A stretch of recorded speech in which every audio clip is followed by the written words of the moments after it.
Chris, Essendon at home this week. What sort of an opportunity presents itself? Oh, it's similar to every week for us right at the moment. We're feeling like our priority is to work really hard on our game.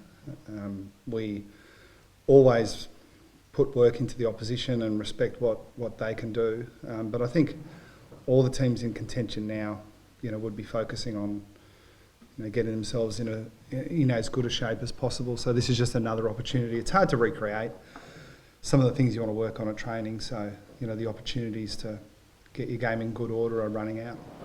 You've had 2 big wins in a row. I mean, what does this week sort of mean to the club?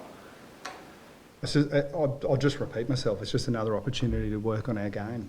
So we're not thinking at all really about the last couple of games. And I get that there would be a commentary around the run into the finals that teams have and an analysis of whether it's a good thing or a bad thing. And I mean, to really make your eyes glaze over, we don't have any control over that. We appreciate that the commentary is valid, but it's just not one that we need to engage in. Chris, Patrick Dangerfield wasn't out there at training. It has been reported that he will be rested. Will he play against Essendon tomorrow? No, we'll take him out tomorrow. So it gives him a chance to have a good training block. Obviously, we've got a shorter break going into tomorrow and then a longer break. We don't play until Sunday week in Sydney. So that was what we thought was the best plan for him. Will anyone else be rested at this stage? I noticed Mark Gonzalez was one who didn't train. It was a light captain's run, but will anyone else be? No, I think other than Patrick will be similar to last week. And in terms of there was a few that might be returning in the vehicle this week, Guthrie, Jasmine, Duncan, will they all be playing? And if so, how pleasing is it to see particularly Guthrie and Jasmine on the way back? Yeah, it's good for all three of them. So they're all on the verge of playing. Jasny will certainly play, who would have been right last week. So it's exciting to get him some VFL minutes.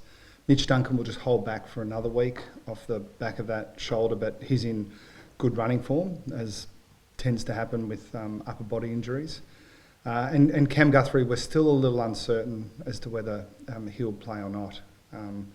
Close, but yeah, still the decision. I think it's fair to say there's decisions yet to be made, Mac. Yeah. Yep. Jack Martin's a unique weapon, specifically over the weekend. I mean, how are you going to utilise him going forward?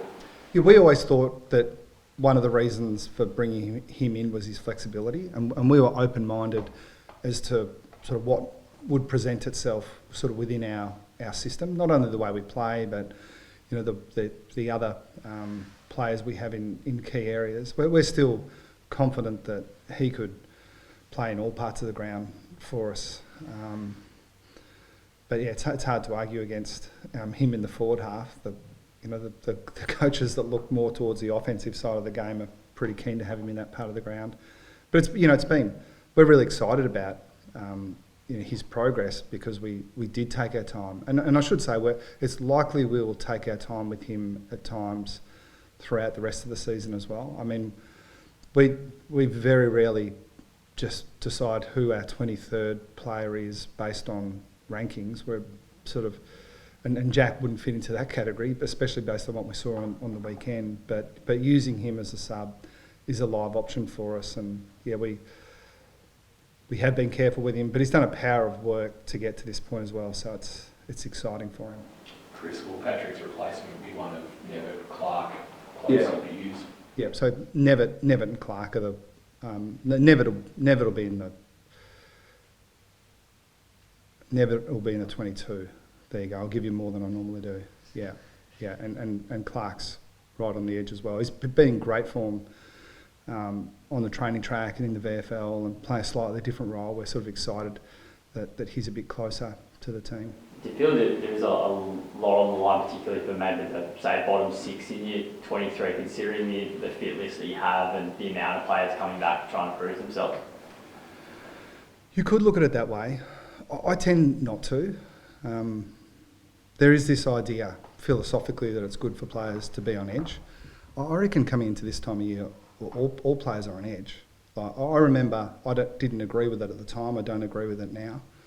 But I kind of liked philosophically the point of view that Tom Atkins had, that I don't feel like I'm safe in the team, and I play every game as if I am playing for my spot. Again, I don't think that's true. I think he's pretty safe. But I think it is an attitude that most players have at this time of year, so I don't feel any need to add to it. It's a bit like, you know, my position on complacency or effort. I think it's a vastly overrated part of the elite game. You know, it's the easy thing to go to. He didn't play well because he didn't try. My experience is that's rarely true. And I don't think we'd have players thinking, oh, I'll just cruise through a little bit because my spot in the team's safe. Will Ollie Henry be right this week? No. So just a little, you know, my understanding was he came through the concussion protocols pretty well, but it's only one minor hiccup that sort of cost him a day, which is enough. So very, very likely that he'd be okay next week is the feedback I've got. There's been a lot of talk about Jezza for, I guess, obvious reasons. Have you changed your coaching in terms of, you know, getting him to the 100, or is it just straight ahead going in? No, I mean, I haven't personally. I don't think our assistant coaches have either. But our players are smart, and we do want to get him the ball. Do we want him to get the ball a little bit more because he's getting closer to the 100? Probably. And I feel, you know, again, I'm putting you to sleep saying the same things over and over again, but it's like when we see the point where we think it's hurting the team, we'll address it. But I don't think we're quite at that point.